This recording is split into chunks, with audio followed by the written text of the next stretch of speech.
당시만 해도 이 작품이 나올 때만 해도 아동 문학 시장이 괜찮았다라고 말씀하셨는데 지금이야 뭐 장르를 가리지 않고 조금 어려운 시기이긴 합니다만 지금 시장은 어떻습니까?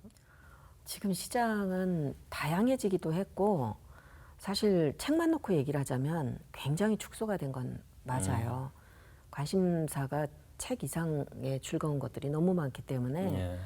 그래서 사실 2010년 지나면서 계속 출판사들이 어렵다 최악이야 네. 그 얘기를 했는데 그래도 그때가 좋았다를 아. 지금 생각해 보면 계속 내려가요.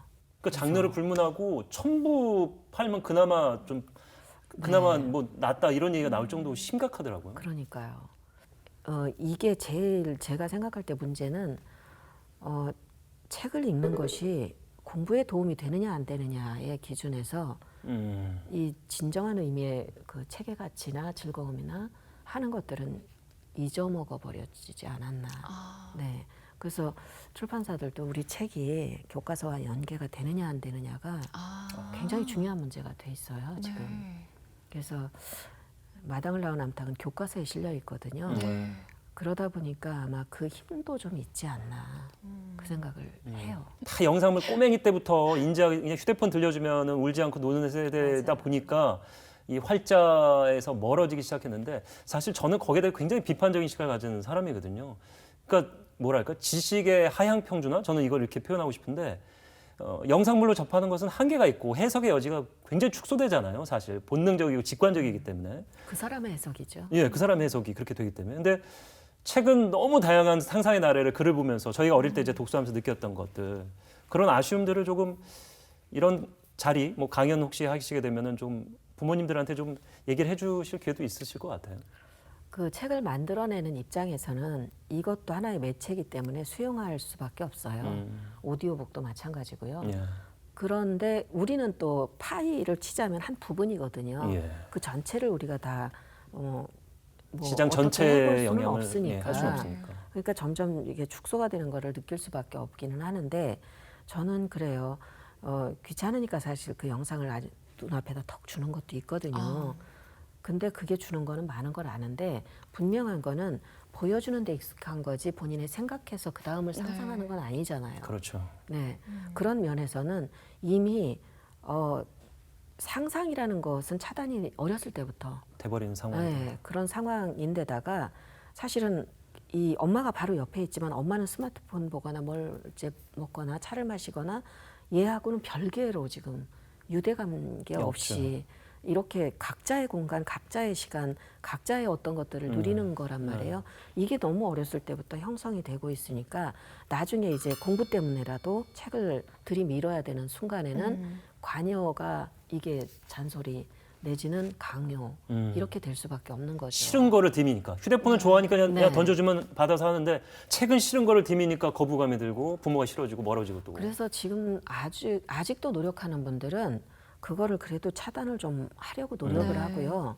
얘가 아직 읽을 수 없다면 읽어주기라도 해요. 근데 저는 읽어주는 건 굉장히 중요한 문제라고 네. 생각하거든요. 이게 습관이 되면 듣는 귀도 달라지고 그리고 그걸 읽고 나면 둘이 그냥 빠이빠이 잘 읽고 헤어지진 않을 거니까 유대가 쌓이는 거죠. 대화를 하면서. 대화를 할 수가 있는 거죠.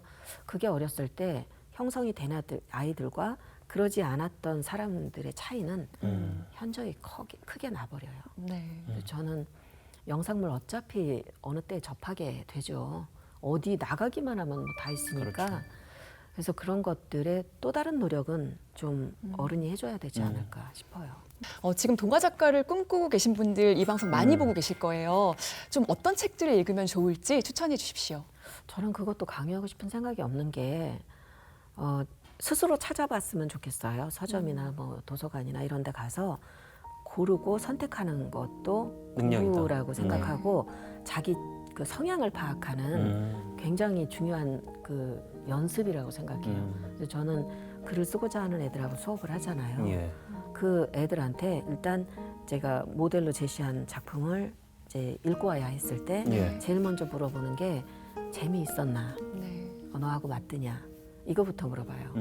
그래서 한 사람의 어차피 저도 하나를 선택한 거잖아요. 제 취향이잖아요. 그게 모두에게 좋을 거라고는 생각 안 해요. 네. 그것도 선택의 문제라고 생각하거든요.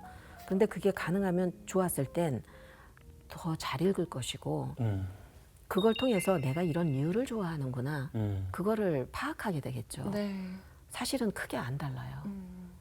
그 사람의 글을 받아보면 그를 반응을 어떻게 했느냐에 따라서 써내는 것이 어느 정도 매칭이 되는 걸 봐서는 네. 책을 선택하고 그걸 찾아서 끝까지 읽고 읽다가 마는 것도 있잖아요. 그렇죠.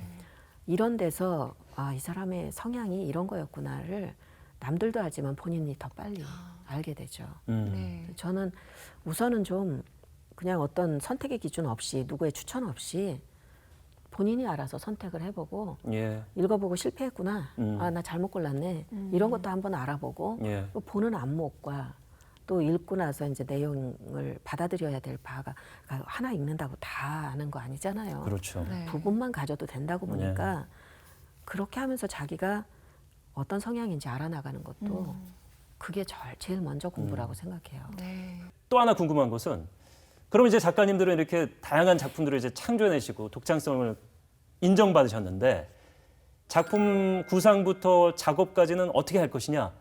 이제 글 쓰는 사람들이 그 힌트를 좀 얻고 싶어갖고 귀를 쫑긋 세울 것 같아요. 네. 저는 그 작정을 하고 앉았다고 그래서 글이 써지는 건 아니라는 걸 알거든요. 네.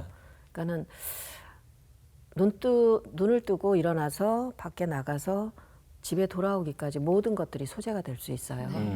보고 듣는 모든 것들이 다 영감을 주고 배울 수 있는 것들이 있거든요. 그게 나쁜 것이라고 할지라도 글을 쓰는 사람한테는 중요한 어떤 포인트가 되줄 수가 있으니까 그 모든 것들을 잘 관찰하는 눈이 일단은 필요하고 네. 그리고 그게 중요하다고 생각되면 반드시 좀 메모를 하고 그렇습니다. 네. 그렇게 해야 우리가 저장의 한계가 있으니까. 맞아요. 예. 그래서 이 기록을 해도 자기만은 찾아볼 수 있는 어떤 표식 같은 거 이런 것도 좀 필요하고. 메모를 그럼 갖고 다니세요? 메모장 예전에 많이 들고 다니잖아요. 저는 요즘 스마트폰에다가 이제는 저는 그 까까오 있잖아요. 네. 거기 자기한테 보내는 글 기능. 저는 기사를 그렇게 해서 저한테 보내요. 저랑 비슷한 네네. 점이 거기 또 하나 있군요. 그렇게 하기도 하고 그래서 이제 머릿속에 사실은 오래 생각을 해요. 제 경우는 오래 생각을 하면서 머릿속에서 이렇게 정리가 좀 이제는 습관이 돼서 정리가 좀 되는 편이고 이게 좀 준비가 됐다 싶으면은 좀 어설프게라도 얼개를 좀 늘어놓는 얼개를 짜요. 그렇게 하고 이제 시작 포인트를 어떻게 할까가 굉장히 중요해요. 예. 이 시작은 이렇게 했을 때 매력적이에요. 그 부분 고민 굉장히 많이 하고 이제는 전에는 빼곡하게 이제 보드를 짜놓고 써나갔는데 이제는 별로 안 해도 되더라고요. 그렇죠. 뭐 이렇게 수사하듯이 경찰이 인물도 이렇게 쫙 펼쳐놓고 네. 캐릭터가 있으니까 옛날에 이렇게 화살표도 많이 이렇게 하고 가족 관계도 막 했는데, 이런 거.